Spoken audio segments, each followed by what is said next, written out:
Dad, perfect events. The phone rang at 3:47 a.m., and I knew it was bad news. Nobody calls at that hour unless someone's dead or missing. I was right about the missing part. My name is Carl Maxwell. I'm 58 years old, and I spent 28 years as a detective with Portland PD's Financial Crimes Unit. But all that experience couldn't prepare me for the call that would turn my world upside down. Mr. Maxwell, this is Officer Jennifer Park with Portland Police. Your daughter Jenny is missing from her wedding venue. We need you to come down here right away. I threw on clothes and drove through the empty streets, my mind racing. Jenny had called me just 2 days before, excited about the final details. Dad, I can't believe it's finally happening. Wayne's family is so sophisticated, but I think they're starting to accept me. Those were the last words she ever said to me. The wedding venue was chaos, police cars everywhere, guests standing around in their fancy clothes looking confused. Wayne Blackwell, my daughter's fiancé, sat on a bench looking devastated. His mother Patricia stood nearby, perfectly composed despite the circumstances. That should have been my first clue. Officers, you need to understand, Patricia was saying to the lead detective. Jenny has been under tremendous stress. The wedding planning, trying to fit into our family's social circle. My late husband had concerns about her background. I wanted to punch something. Jenny had a college degree and worked as a financial analyst at Northwest Credit Union. Just because we weren't old money like the Blackwells didn't make her unworthy. The investigation went nowhere fast. Jenny's car was in the parking lot, her phone found in the bathroom. No witnesses saw anything. The official theory became that she got cold feet and ran away to start over somewhere new. I knew better. My daughter wouldn't do that. She'd been working extra hours at the credit union to save money for their honeymoon. She'd shown me the airline tickets just a week before. But when I tried to tell the investigators about Jenny's recent concerns about Wayne's family business, they brushed me off. Mr. Maxwell, Detective Torres had said. Ironically, Eddie Torres, my old partner before I retired 4 years earlier. You're too close to this. Let us handle it. But they didn't handle it. After 6 months, the case went cold. The police concluded Jenny had voluntarily disappeared, probably suffering from pre-wedding anxiety. Wayne moved to Seattle, claiming he couldn't bear the memories. Patricia suggested to anyone who'd listen that I had driven Jenny away with my drinking problem, a lie that stuck because I'd battled alcohol after my wife Margaret died of cancer 8 years earlier. The next 4 years were hell.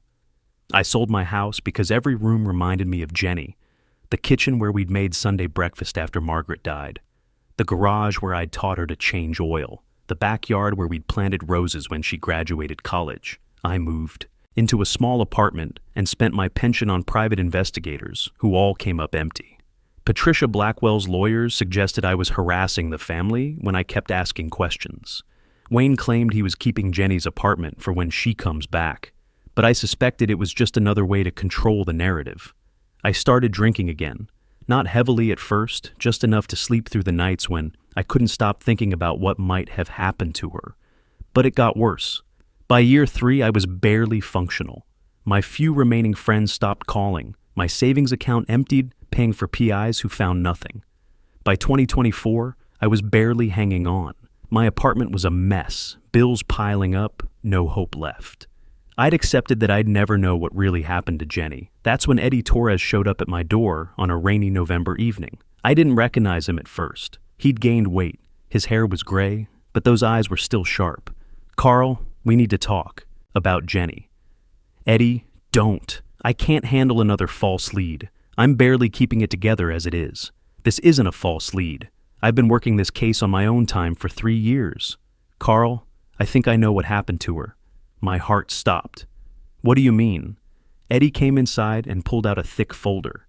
After I retired 2 years ago, I started my own PI business, mostly insurance fraud, corporate stuff, but I never forgot about Jenny's case.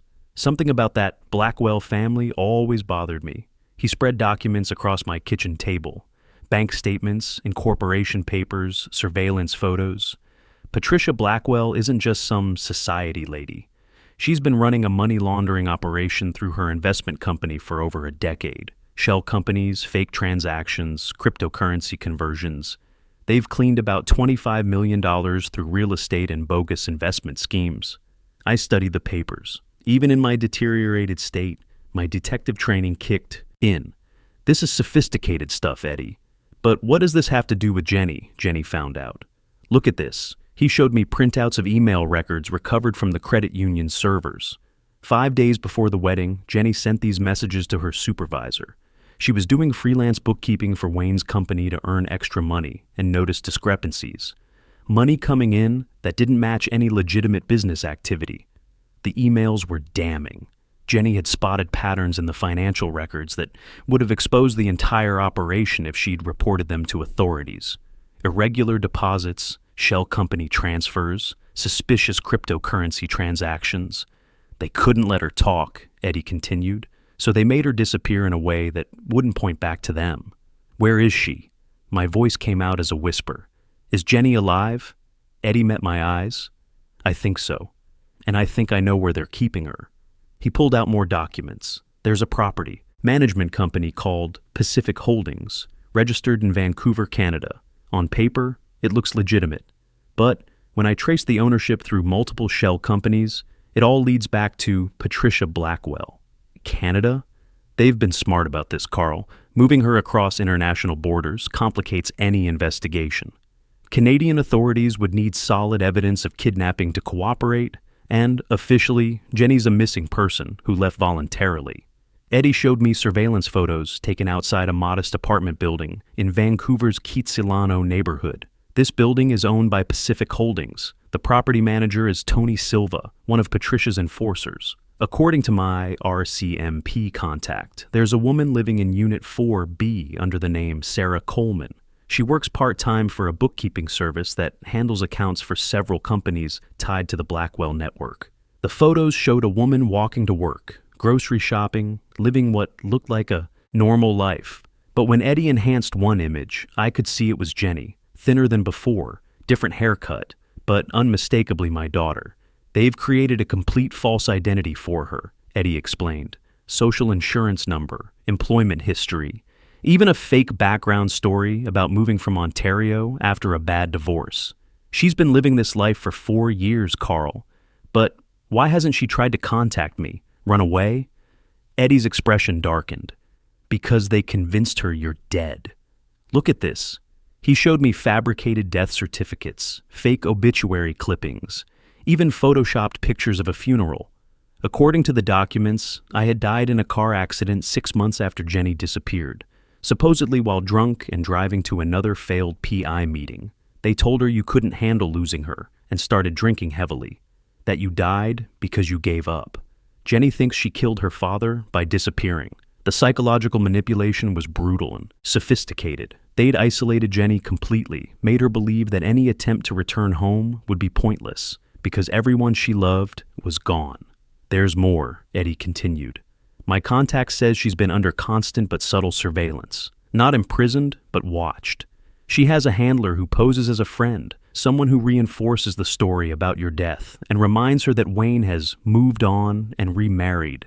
I felt rage building in my chest, but also something I hadn't felt in years. Purpose. We're getting her back. I was hoping you'd say that. But Carl, this isn't going to be easy. We can't just show up and take her. Legally, she's a Canadian resident living there voluntarily. And if we spook Patricia's people, they could move Jenny or worse. What do you suggest? Eddie spread out a timeline on my kitchen table. We need to build a case that exposes the entire operation. Not just the money laundering, but the kidnapping, fraud, everything. If we can get Canadian authorities and the FBI working together, we can take down the whole network and extract Jenny safely. Over the next 4 months, we worked methodically.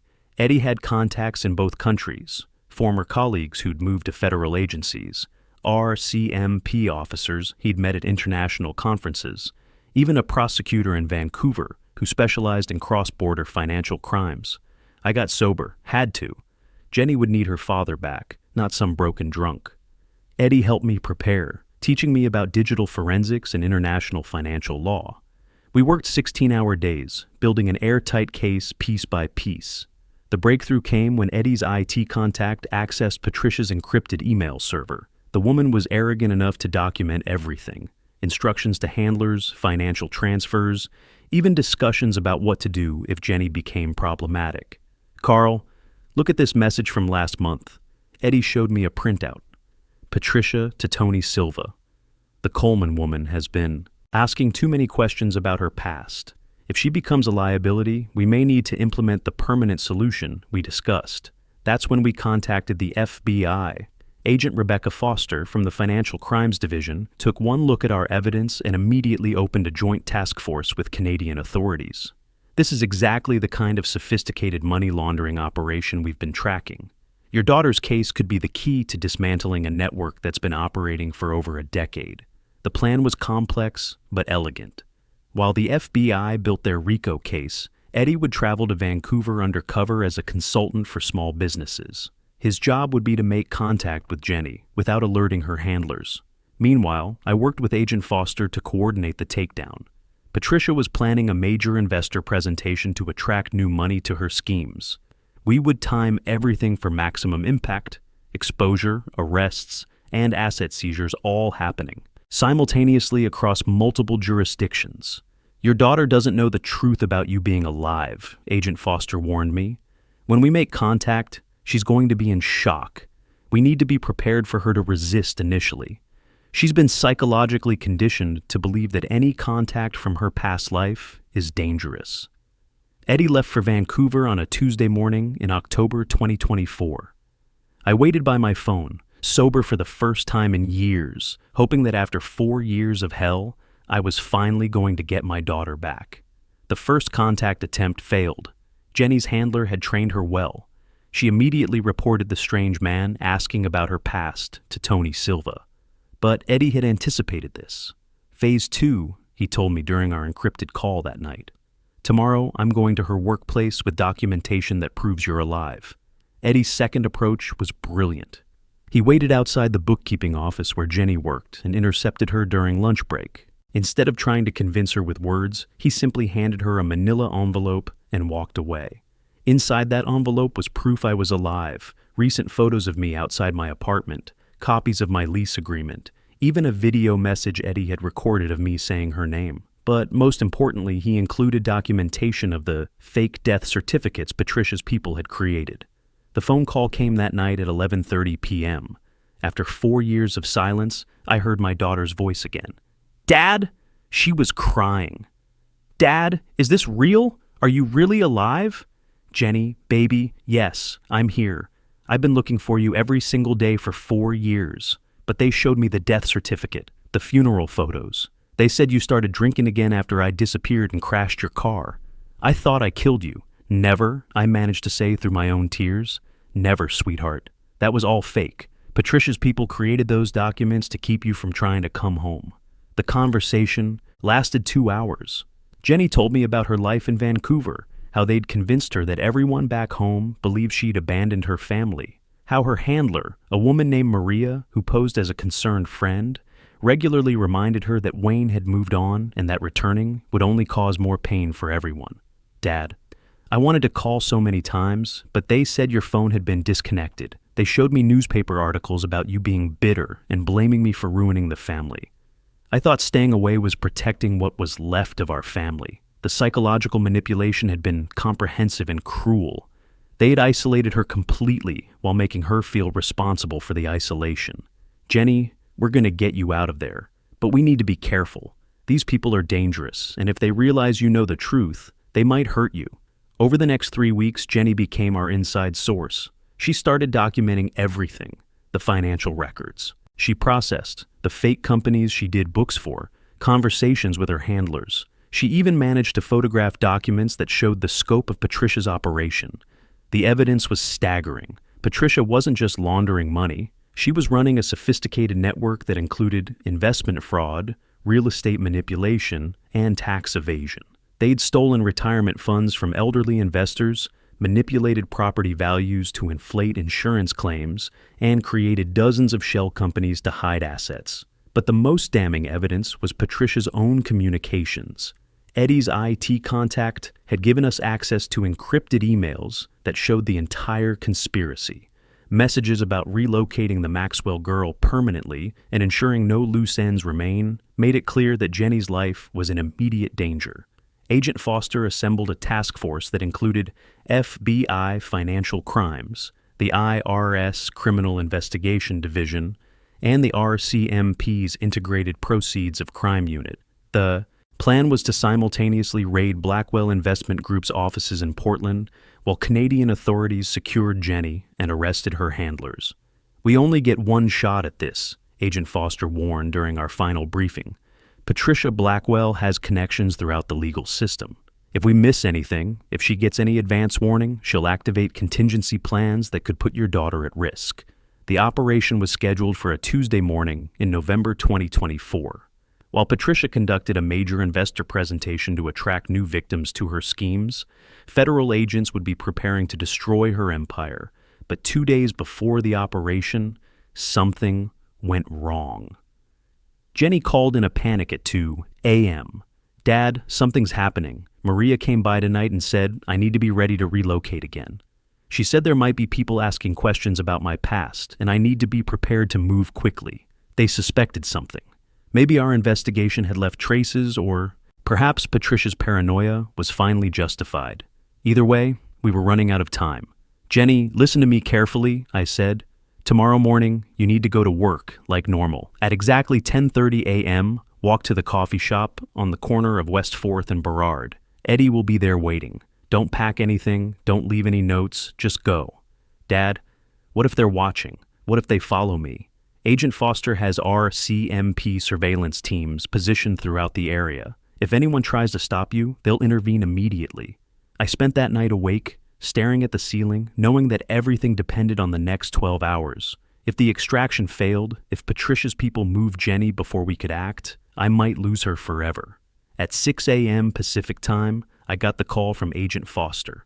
"Operation Cascade is a go. Portland teams are in position. Vancouver extraction team is ready. Carl, in 4 hours, you're either going to have your daughter back or we're going to have a very different problem to solve." I drove to the FBI field office where they'd set up a command center. Multiple screens showed surveillance feeds from both Portland and Vancouver. I watched Patricia arrive at her office building, completely unaware that her world was about to collapse. At 10:25 a.m., I saw Jenny leave her office building and start walking toward the coffee shop. 2 blocks behind her, a black sedan was following slowly. "We have a tail," the RCMP coordinator announced, moving to intercept. My heart stopped. After 4 years of searching, everything was coming down to the next 5 minutes. The RCMP surveillance team moved fast. 2 unmarked cars boxed in the black sedan, while Jenny continued walking unaware of the drama unfolding behind her. Through the command center speakers, I heard the radio chatter as Canadian officers arrested Tony Silva and another man I didn't recognize. "Subjects in custody," the RCMP coordinator announced. "Extraction proceeding as planned." I watched the screen as Jenny reached the coffee shop. Eddie was there waiting, exactly as planned. Even from the surveillance camera angle, I could see her relief when she spotted him. They talked briefly, then walked to a waiting car driven by an RCMP officer. "Vancouver extraction successful," Agent Foster announced. "Your daughter is safe, Carl. She's en route to the consulate for processing." While I was processing that Jenny was finally safe, the Portland operation kicked into high gear. Patricia was in the middle of her investor presentation when FBI agents entered the Blackwell Investment Group offices. I watched on the surveillance feed as she tried to maintain her composure, while federal agents served warrants and began seizing computers. "Ladies and gentlemen," Patricia announced to her confused investors, "there seems to be some kind of misunderstanding. Please remain calm while I sort this out with these officers." But there was no misunderstanding. Agent Foster and her team had 18 months of evidence, financial records, encrypted communications, and now Jenny's first-hand testimony about the kidnapping and psychological manipulation. The takedown was thorough and professional. Within 2 hours, agents had arrested 12 people across 3 states. Patricia herself was arrested in front of news cameras, her perfectly composed facade finally cracking when she realized the scope of the evidence against her. Wayne was picked up at his Seattle office that same afternoon. Unlike his mother, he immediately asked for a lawyer and started cooperating. It turned out he'd been living with guilt for 4 years, knowing his mother had done something to Jenny, but too afraid and financially dependent to act. "I thought she'd just paid Jenny to disappear," he told investigators during his initial interview. "Mother said Jenny took money and agreed to start over somewhere else. I wanted to believe it because the alternative was too horrible. The financial crimes were staggering. Patricia's network had stolen $18 million from elderly investors, manipulated property values to inflate insurance claims, and created 47 shell companies to hide assets. But the psychological torture they had inflicted on Jenny was what made me angriest. 2 days after the arrests, Jenny and I were finally reunited at the FBI field office in Portland. She was thinner than I remembered, her hair different. But when she saw me, she ran into my arms like she was 10 years old again. We held each other and cried for what felt like hours. 4 years of grief, guilt, and manipulation melted away in that moment. "Dad, I'm so sorry," she sobbed. "I'm sorry I believed them. I'm sorry I didn't try harder to find out the truth." "Don't you dare apologize," I said. "You survived 4 years of systematic psychological abuse. You stayed strong, and when the chance came, you helped us bring them down. I'm proud of you." The trials took almost a year. Patricia got 35 years federal prison for kidnapping, conspiracy, money laundering, and fraud. The judge specifically mentioned the cruel and sophisticated psychological torture of Jenny as an aggravating factor in sentencing. Wayne got 8 years with cooperation credit. During his sentencing hearing, he looked directly at Jenny and said, "I should have protected you. I should have been brave enough to stand up to my mother. I'll spend the rest of my life knowing I failed you." Jenny surprised everyone, including me, when she asked to address the court during his sentencing. "Your Honor," she said, "Wayne Blackwell is not the same person as his mother. He was manipulated too, just in a different way. I don't forgive what happened, but I understand that sometimes people make terrible choices when they're afraid." 12 others in Patricia's network received sentences ranging from 3 to 15 years. The government seized $18 million in assets, which was distributed among the victims of the various schemes. But none of that legal victory mattered, as much as the quiet moments afterward. Jenny and I bought a small house in Northeast Portland with some of the victim restitution money. It had a yard where we could plant roses like the ones we'd had before. The recovery wasn't easy. Jenny needed therapy to deal with 4 years of psychological manipulation and isolation. I needed therapy too, to process my own grief and guilt about the drinking that had nearly cost me everything. We both had to learn how to be a family again. Jenny had spent 4 years believing she was responsible for destroying our family, while I'd spent 4 years believing I'd failed to protect her. Working through that guilt together took time and professional help. Jenny went back to financial analysis, but now she works with the FBI's Financial Crimes Division, helping investigate cases similar to what happened to us. Her first-hand experience with sophisticated fraud makes her invaluable in understanding how these operations manipulate victims. I do consulting, work for the Financial Crimes Unit, using my detective experience to train younger agents about long-term investigations and victim psychology. Eddie and I started a private investigation firm that specializes in missing persons cases involving financial crimes. It's been 18 months since we got Jenny back. We have dinner together twice a week, and she calls me every morning at 8 a.m. Not because she has to, but because 4 years of thinking I was dead taught her not to take our relationship for granted. Some people ask me how I never gave up hope during those 4 years. The truth is, I did give up many times. I got drunk, I got depressed, I wanted to quit. But every time I was ready to surrender, I remembered something Margaret told me when she was dying. She's all we have left of each other. Jenny was my connection to the woman I loved and lost.